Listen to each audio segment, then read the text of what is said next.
My name's Sally Knight, and I'm really a jack of all trades. I appear here and there in different projects, facilitating different events within the cotton industry.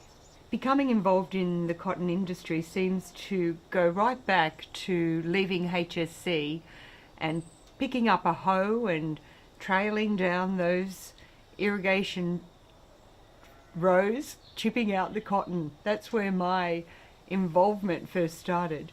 Thankfully it's evolved since then. I've actually been involved in the cotton industry for many years in the research side, probably the last 10 or 11. I work on a contract basis with the first initially Cotton CRC, the Catchment Communities CRC, and more recently with the CRDC. I actually married a cotton farmer, and so we've been growing cotton on Warrambri for the last 25 years. Yep. What got me involved in a cotton industry probably goes back to my leaving school days when I wanted a little bit of holiday money. And then when I finished school, I chipped a lot of cotton rows, believe me, in my time. And it made me appreciate that I had to work hard. It gave me an appreciation for the value of my time and of earning money for work done. It also made me want more in my career, but it certainly gave me a good basis for watching an industry evolve and emerge, which of course we don't see so much anymore with the cotton chipping. We're seeing a industry that has grown and tackled issues as it's gone. I think women's roles within the cotton industry have certainly evolved. I think women's roles in agriculture in general have evolved. We're seeing more young scientists come through these days, young women with much to bring and much to do and much to give to the industry. And traditional roles for women are a thing of the past. Now, young women are brought up to believe that they can do anything that they choose to do.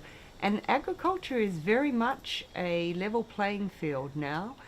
Women are taking on farms, succession stories don't translate just to the boys. There's an opportunity on farms for girls and boys alike.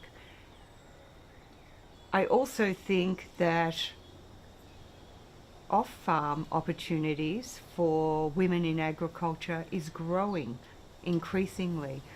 The development of the industry means that there are constant new branches and openings for research, and the history and the breakthroughs that have come from research are really, quite mind-boggling. It's where we are today. It's why we're a happening industry, I think. We keep tackling problems head on, and a lot of the people tackling those problems are young women these days.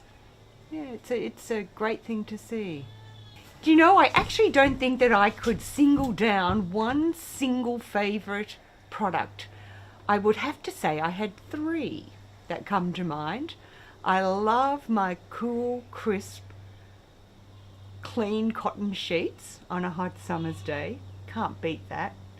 Can't beat natural fibre. I love my denims. And I also love my hand cream, which I think is one area we are yet to market more. One hat I forgot to mention, which has been quite exciting over the last 3 years, is that of the event management for the Australian Cotton Industry Awards.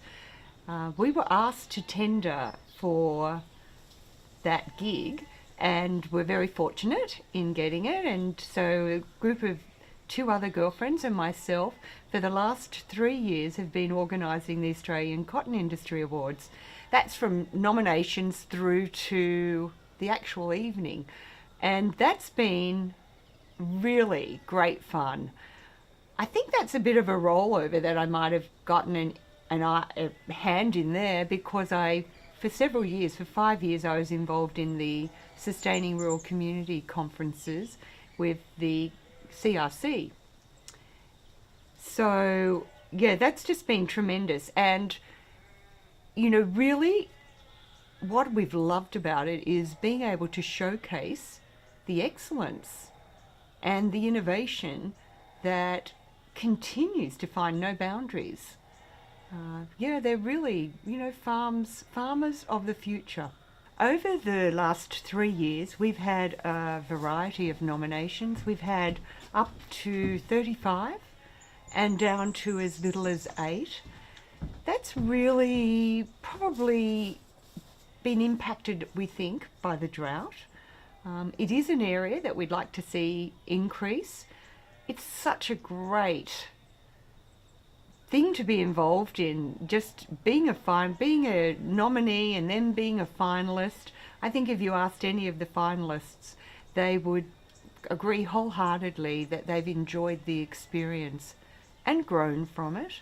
We live on the doorstep of the Moraa North cotton gin, and in fact it was actually built on original Warrambri land, so we've been here a long time, and cotton has been in this area for a very, very long time. But it's one of the industries that I love sharing with our friends. And I know that Sad over at Moraa North Gin would probably say that I am the most frequent visitor bringer, because it doesn't matter who comes to visit at Warrambri, I love taking them over to experience that side of cotton being processed. Yeah.